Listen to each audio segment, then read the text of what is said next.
You guys ready to literally become a Fed, guys? Right? Become one of the officials at the Federal Reserve and to start making money and literally printing money out of thin air. That's what seems like is about to happen. Top 10 cryptocurrency performances. The election on November 5th. XRP was first place, guys. You can't make this stuff up. Check this out. This is why we have to prepare right now and get ready for this incoming cycle, right? Actually, the cycle is currently playing out. Global liquidity entering the next bullish phase in a long-term cycle. What does this mean, guys? Okay, so the forecast of global liquidity is basically we're just going to keep rising, guys. It literally tops out end of 2025. So we have approximately a year, I would say, till the cycle completes, guys, and then the collapse happens. So within this year, we have to take full on advantage, literally, to make as much money possible, guys. And then after the collapse, we're going to even make more money. It's a never-ending cycle, literally. Why? Because we're in the right assets. You want to know why? JP Morgan now projects that tokenization's market potential could hit $30 trillion by 2027. With only $2 to $3 billion currently tokenized on public blockchains, we are looking at a staggering 14 million % growth in just 2 years from 2025 to 2027. Don't we see? It's like a change is coming, guys, for the entire world generally. Right? When we talk about tokenization, guys, what's targeting tokenization? Right, tokenizing assets, the XRPL. Listen to this. Adoption and opportunity for more active industry participation over the next 12 to 18 months. Why is it this range of 12 to 18 months? It's like end of 2025 to 2026. Why? Right. Amid rapidly developing regulation for on-chain money, a tokenized finance inflection point could potentially be reached in the next 12 to 18 months. We expect momentum to accelerate over the next 12 to 18 months in some markets. Oh, and the markets as regulated on-chain money such as regulated stablecoins, tokenized deposits, and CBDCs become more established. Interesting, isn't it? Right, the future of finance is closer to us than ever before. We must literally take advantage of this opportunity, guys. We literally must take advantage of this opportunity. We're literally trading gods, right? I 200x my trading portfolio during this run, guys. Literally during this run, right? If we could do it once, I'm gonna do it again, guys. That's why I'm like I lost a bunch of money trying to catch this bottom, right? So whenever this reverses, it's go time. So here's my game plan. You ready? This isn't financial advice at all, but so right now we're holding the 50, guys, right? The 0.5 Fibonacci level. I'm still waiting for the 0.618. I hope they give it to us, right? So what I want to see is XRP to come up a little bit over here, guys, right around like 25, 26 cents, and then literally just die, come back down to $2.11, and hopefully that's the bottom, right? But the good thing about XRP right now is it's actually holding this level. If it can hold 50 cents, $2 and like 15 cents to $2.11, we should start rising from here on out, right? So that's the thing right now, guys. I hope we could catch another long, because we need to, guys. We need to take advantage of this as much as possible. Now, or all we need to do is just hold, guys, right? Do not trade.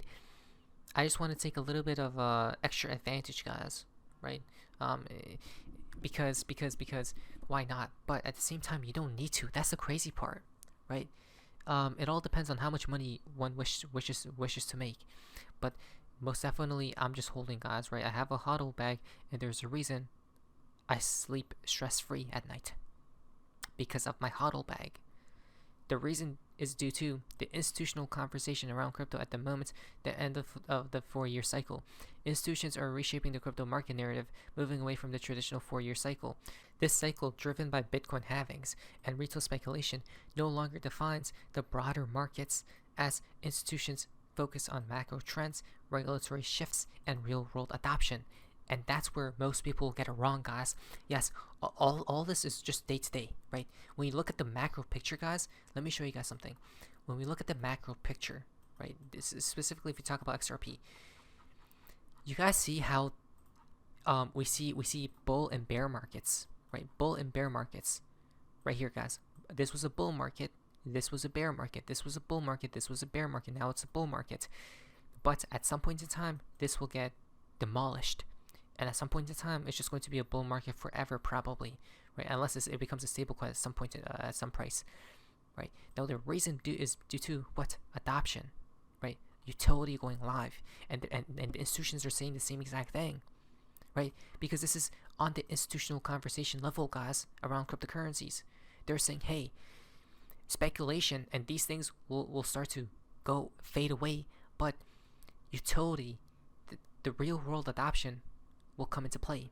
When that enters, most people will get tricked into thinking 4-year cycles are a thing, guys, right? That's what I'm saying. This is the last time we'll see history repeating, so to speak. But after the collapse, we're going to keep going higher.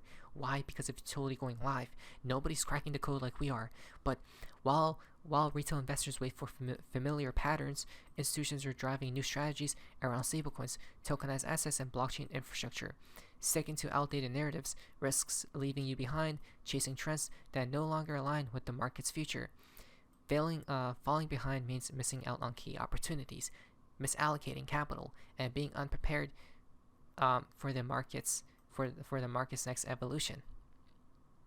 To stay ahead, focus on understanding the institutional perspective, which prioritizes long-term value and adoption over short-term cycles. Adapt now or risk being left out of the evolving conversation and watching others seize the opportunities you overlooked. I can't believe the institutions literally stated this. It's the most diabolical thing ever. Hey, you're not late.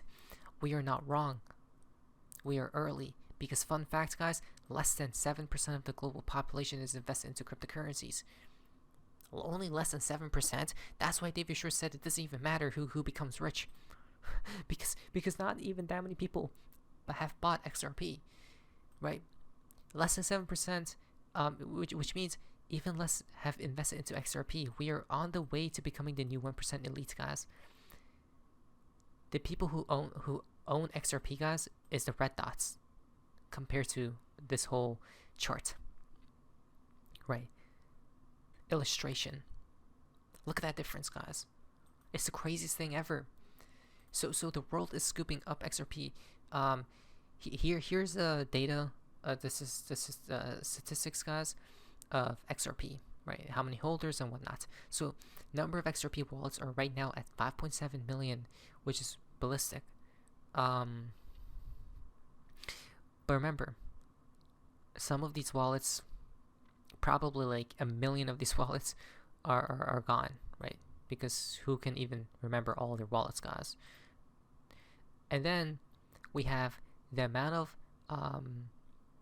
wallets holding this much XRP, okay?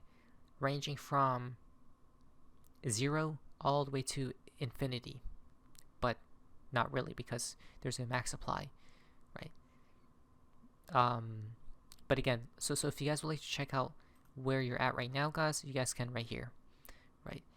If you own more than 10,000, you're in this region, right, of wallets, of number of accounts.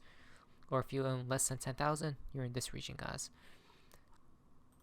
So in my opinion, not too many people have even owns XRP. The crazy part is I'm not selling, because yield on XRP and never selling it, that's a dream. What does David Short says? What does David Short say here, guys? I haven't watched a video, so I'm going to listen and pay attention right now. I think the challenge there is I don't think I realized how critical good on-ramps and off-ramps would be to making that work. The technology can't hand money to somebody who needs to have cash. I think the vision now is similar to what drove the adoption of the internet, similar to what drove the adoption of like the international movements of goods.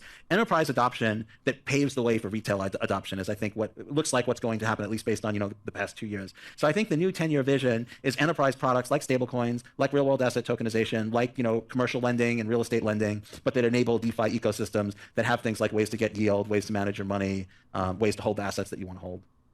I think the ways to get yield, that's the what? The automated market maker, which points us to this right here, guys, a dent in the universe. With the automated market maker on the XRP ledger providing deep liquidity pools of our LUSD and XRP, this makes the XRP ledger the best decentralized exchange on the planet. Passive income opportunities, but guess what? I have a strange feeling XRP will become somewhat of a stablecoin in the future after the collapse, right? So let's say XRP's price rises like this, guys, hard, insanely fast, and the collapse happens, right? Something happens to XRP, but then it just shoots up, guys, and it starts stabilizing.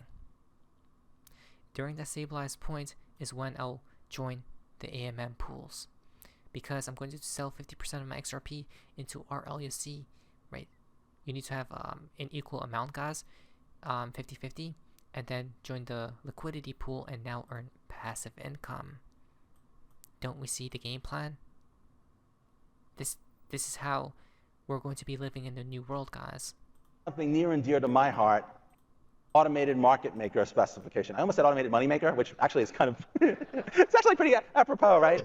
Well, automated money maker right now is not a good choice in my opinion, because XRP is about to 10x. You're about to lose a lot of money if you're not already in an XRP, right? And in our LUSD thinking, oh, there may be a crash. Yes, maybe a crash will come, but I don't think so. I think we go higher. But at some point in time, yes, I'll transfer some XRP to our LUSD and join the pools. Not yet, though. That's probably after the collapse. AMMs will harvest volatility for yield. Volatility will drive market makers, which the AMM makes a spread, right? It takes a movement in price to really drive that volume. And of course, volatility increases arbitrage of profits because the AMM gets more out of balance more, and the AMM gets a cut of those profits through the auction mechanism. So this could really turn the volatility of a digital asset from a downside to an upside. Super excited about it. Automated market makers on the XRP ledger could be a game changer, uniquely positioning it to leapfrog other DEXs. Liquidity providers will get better returns through the inherent execution advantages of the XRP ledger that I just mentioned, and a sort of secret sauce that will allow liquidity providers to get more of the profits normally lost to arbitrage, and it will be bolstered by incentive programs. Traders will get better pricing and better order execution due to integration with existing order books. They won't have to change anything they do. You'll be able to execute the same payment and trading transactions on the XRP ledger. You'll get more liquidity and better payment and trade execution. And it will be bolstered by incentive programs. So the fact that the XRP ledger fees are lower is going to mean more of that money that would go to arbitragers stays with the people who are staking the pool, and that's what you want, because if people don't stake the pool, there's no liquidity. You want the stakers to reap the rewards of their staking so that there will be these deep pools of liquidity. And then with the mechanism that we're There needs to be deep pools of liquidity, guys, right? It's very fascinating what they're doing. Interesting. working on that will allow them, the pool, to recapture much of the profits that the arbitrage makes, almost as if the pool were arbitraging against itself. We're hopeful that that will incentivize very, very deep pools of liquidity on the XRP ledger that will make movement between tokens very efficient. So that could be, I think that could be a game changer. Wow. Again, the banks would need deep liquidity, guys, right? Because of how much money will be moved around. This is why they're incentivizing people to join the pools. But I don't think people will until XRP's price stabilizes. Think about it very carefully now. We're cracking codes like never before, guys. People who use XRP won't even know they're using it, right? Because we're about to enter. It's literally under the hood, guys, right? Customers of financial institutions do not need to know anything about Ripple or its protocol, because when you send money, nobody will know. Only the technology will be running 24/7. This is some financial advice. I'm super ready. I'm super excited. And please give us a perfect entry. One more drop, a very tiny drop, let us long, and pump the hell out of here. Not financial advice. But it was so face, see ya.